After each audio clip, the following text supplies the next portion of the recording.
Thanks, Anthony. Atlanta closing the book on a historic World Cup run. Cleanup efforts are underway downtown as crews slowly turn the page on Atlanta Stadium and turn it back to Mercedes-Benz Stadium. For Atlanta's Landon Knight joining me now in studio. Landon, Atlanta proved once again this summer that this is a soccer city through and through. Avery, there are just so many success stories to talk about here from the tournament. Starting with the heartbeat of our Atlanta's World Cup celebration, Centennial Olympic Park. Officials say the park welcomed more than 500,000 fans during the tournament, making it the most attended fan festival of any U.S. host city.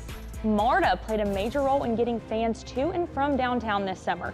We're told more than 2.5 million riders hopped on MARTA during the tournament. That's close to a 200% increase from regular ridership. And Atlanta Stadium brought in 544,000 fans across all 8 games.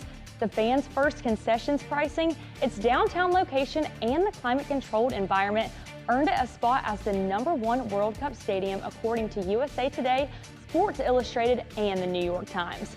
And the man whose teams call the stadium home on a regular basis reflected on how special the last month has been.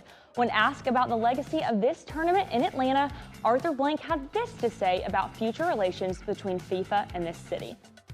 Well, I just spoke to the leadership, including the president of FIFA, and they couldn't be more enthused, excited, supportive of what we've done here in Atlanta.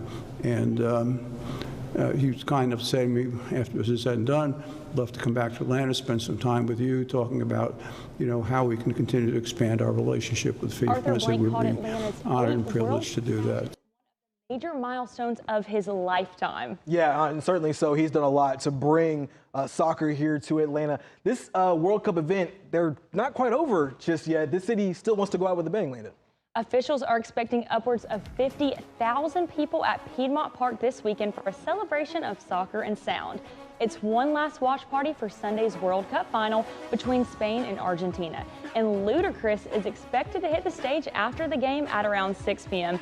Gates open Sunday morning at 11. Luda, love me some Luda, man. Got to get out there one more time. Landon, appreciate it.